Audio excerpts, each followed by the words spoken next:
Hey tubers, welcome back for another adventure. You are looking at a mighty vintage Honda 185S. Looks like it's a 1981. I dragged this out from that collapsed shed, and to be honest with you, I really don't remember the story. Just from a parts point of view, I mean, the front is original minus the front tire, but the brake, the headlight, all that's original. I'm not thinking that's the right gas tank for it. Doesn't look right. The back plastic does look correct. The seat is a, how does one call that, gift wrapped?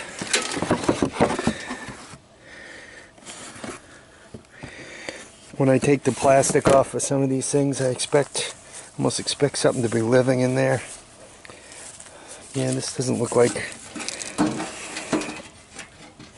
the right gas tank. It doesn't look like it's fueling well. So, I'm thinking,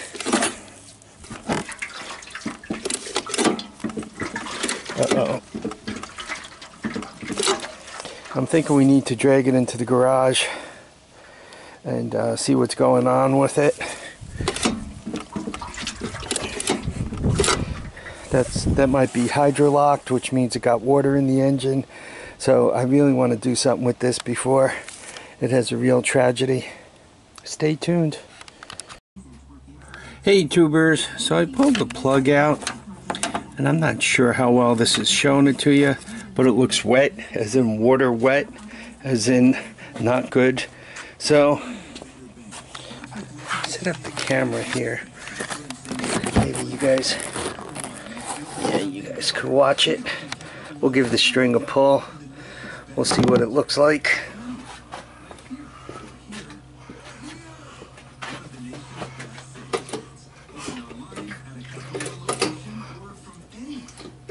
String won't pull. That ain't good.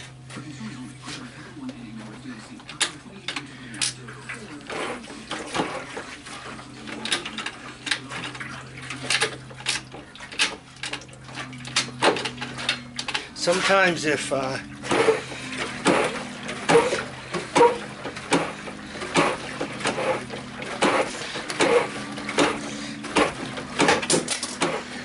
you put it in fifth gear, you can kind of rock it a bit.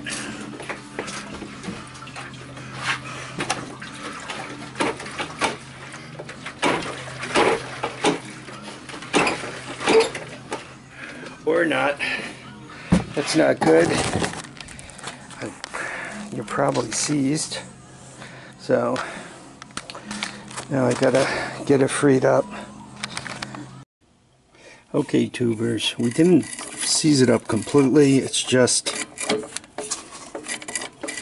so what we're gonna do is hit it with a little of this PB blaster down the spark plug hole.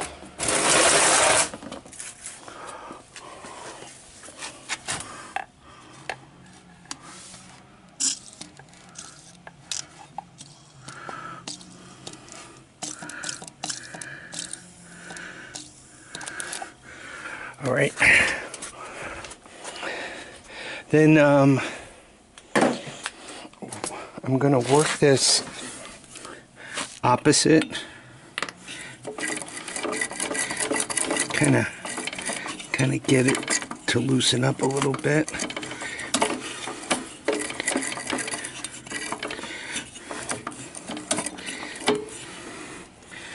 Okay, and now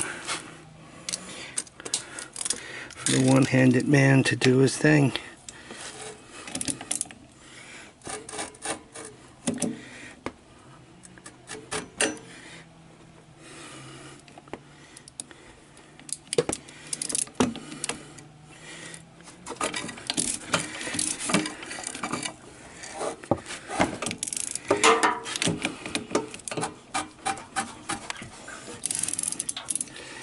I'm not liking that crispy sound.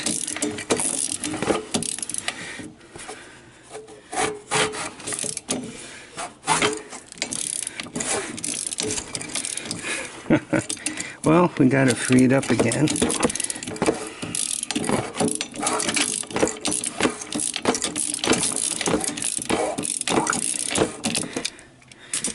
All right. I hit it with PB Blaster. Now I'm going to put some, this is just regular motor oil in there.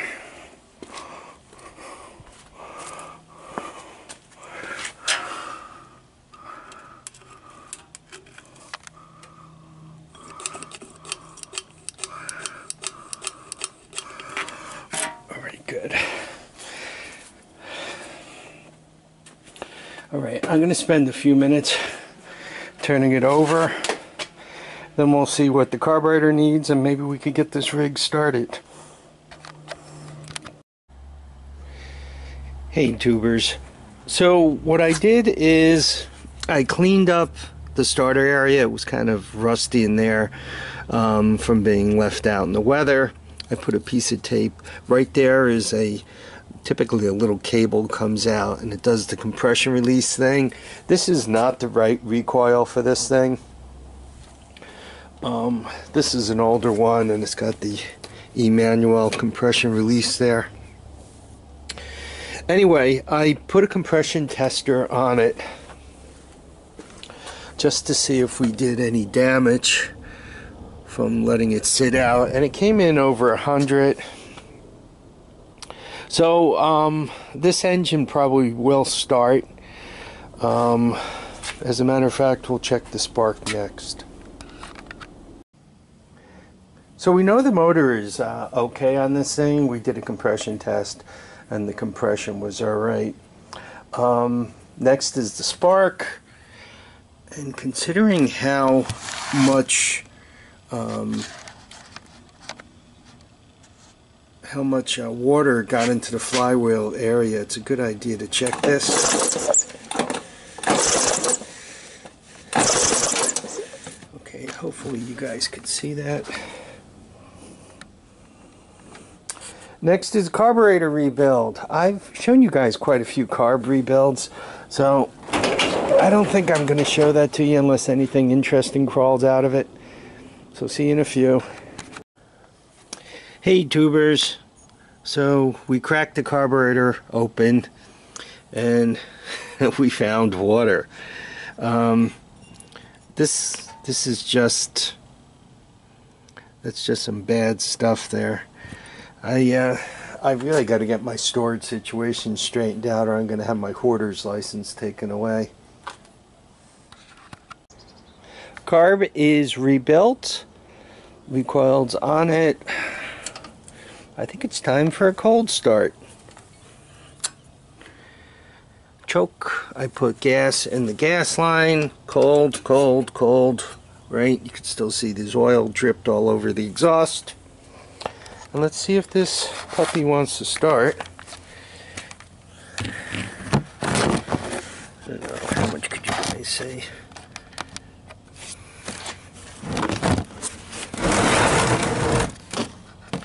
Not bad. Okay, on, choke. Well, let's give it a shot. Close.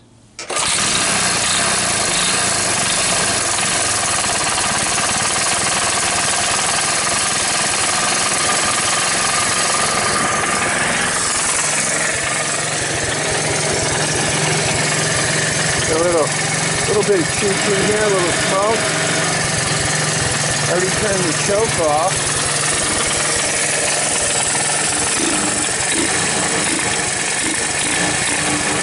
A little more smoke.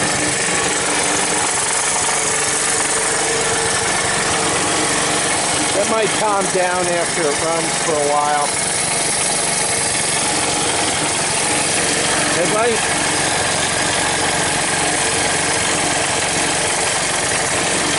No headlights. Wow.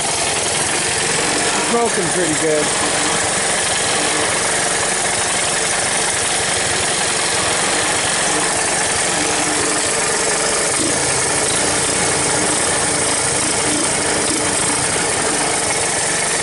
Oh yeah.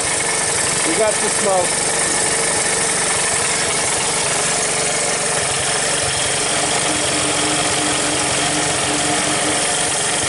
Still has the original exhaust. Oh, she's out of gas. Smoke signals. This thing has all the wrong tires on it. These are like 4-ply tires, and you guys could see there's like no suspension. So I'll finish putting it together. We'll do it on another video. This is getting way too long, but we'll take it out for a ride. But it's going to be one mean ride. It's going to be, quite honestly, battering, because those tires have absolutely no give, and the seat has virtually no give, and there's no suspension.